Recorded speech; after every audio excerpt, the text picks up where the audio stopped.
These back garden beds were weedy grass in March last year when I moved here, and I've made them all using no-dig methods, which was to mow the lawn, put cardboard down, and then only 5 centimetres of compost on top.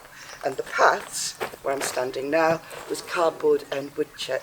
So since then, these beds have been cropping, and at the moment I'm planting them out with summer crops such as squash and beans and outdoor tomatoes.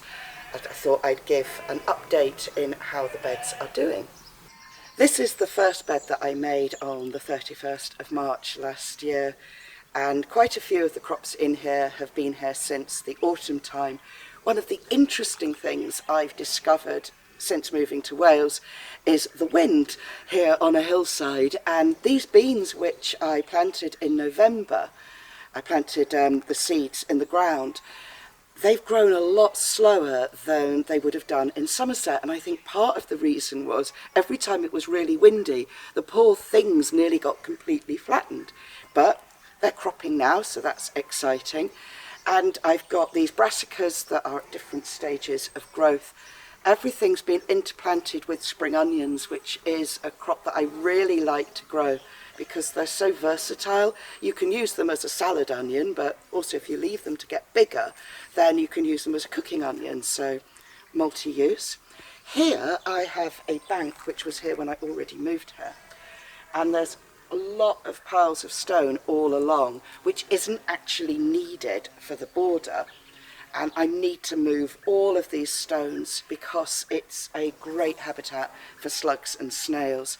And although they are an important part of the ecosystem in the garden, and I have quite a few thrushes that live in the area, and snails are a food source for them, there's plenty of other places in the banks around the garden for these creatures to live. Here's some garlic. The garlic's got a bit of rust, quite normal for the time of year, particularly when it's been dry. We've not had anything like the kind of rainfall that you'd normally expect in Wales during the spring. I'm letting the chard bolt for a while until I need this space because I love it, basically. I just love how the stems go beautiful and twisty. Sadly, they will have to come out because I like to maximise my production in the garden as much as possible. These red onions came out a few days ago because they bolted, so there's just white onions in. And in between the onions, I've been planting lettuces and sowing radish. Where I moved the red onions, I've planted out the czar beans and a little squash, and they've already been nibbled a bit by slugs, I think, that are living in that bank there. So I'll be out later to check and move any slugs that I find. We've got potatoes growing here. They'll be finished by the end of June, July time. And I'm gradually planting out more beans and squashes. The beans will have poles. I've just not had the time to put the poles in yet. I've got multi-sown beetroot here, some celery, and I'm also putting in along the edges and in between other plants all different kinds of flowers. So once things really start growing, there'll be lots of colour from the flowers as well. The flowers are great for increasing biodiversity, and actually I mostly grow them because I like the fancy colours. It's a bit like the little petunia that I'm growing at the back there. I like that because it's pink and white and stripy. Here I've got one of the parsnip beds. There's going to be another parsnip bed soon. You can sow parsnips at this time of year. You'll get smaller ones, and you do need to remember to keep watering the bed until they germinate. I inter-sown these with radish, which we've been eating, and some of them bolted while I was away, which is brilliant because you get these amazing edible flowers, which are great for all kinds of insects. And then once the flowers go over, they'll produce really delicious spicy seed pods that you can pickle and eat raw or stir fry. They're great extra crop before I take these out and then the parsnips will be left to grow on. These brassicas are in a cage to protect them against cabbage white butterfly. These brassicas are bigger, and I'm seeing how they get on because they're much larger, to see if they can resist any butterfly caterpillars. I also do want some butterfly caterpillars here because they're an important food for wasps, which take them and feed them to their young. So in here I've got anything that doesn't require a pollinator, because the cabbage white butterflies can't get through, pigeons can't get through, but also the pollinators can't either. This is the third bed that I made last year, so I think I would have made this sort of late April, early May time.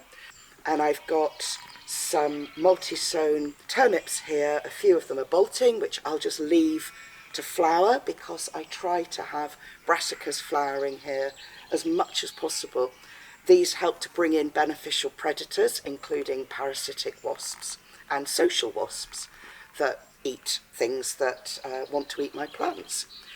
Got different kinds of spinach, and then my lovely peas. These are dwarf peas and taller peas, which I'm wrapping string round as they grow.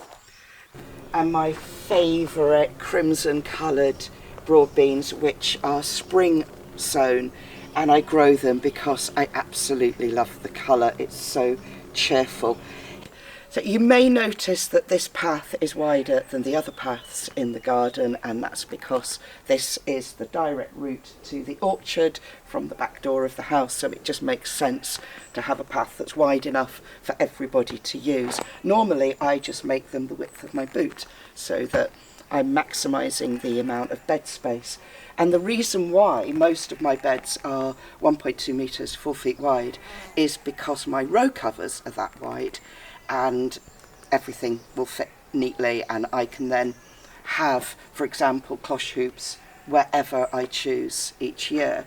However, this bed is a bit different because it started off 4 feet wide. I made this on the 20th of June last year, and then the rest of it was just lawn until last winter. And then I decided to just make one big bed because putting a little path in there, didn't really need it. And this bed is going to be for beans and sweet corn and squash, so they can spread around and all will be well this summer.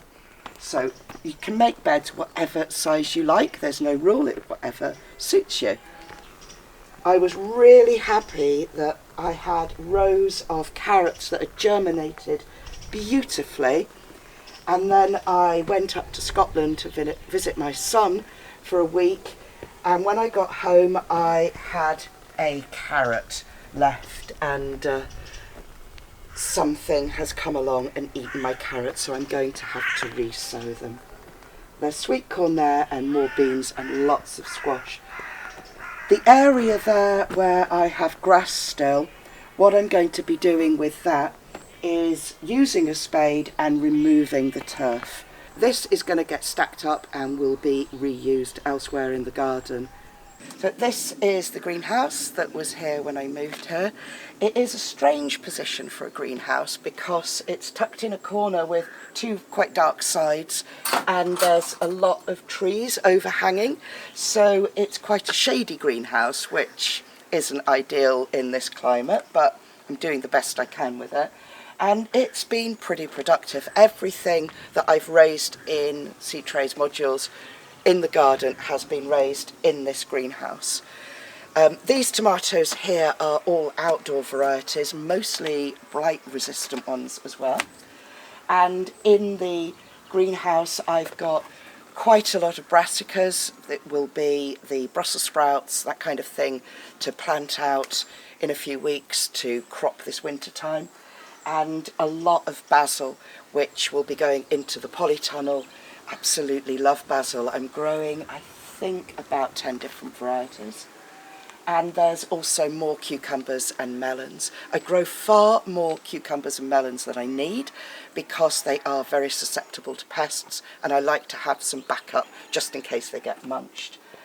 There's some modules here of just compost, but that's where I sowed more beans yesterday. and I've got 2 sweet potatoes which are just now sprouting. Those I started weeks and weeks ago, and they actually should have been producing slips by now. And I had them on a windowsill in my house.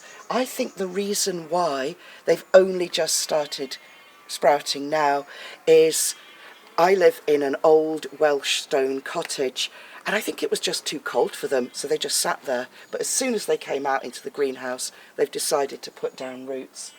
So I'm just going to leave them and see how they get on now that they've decided to grow.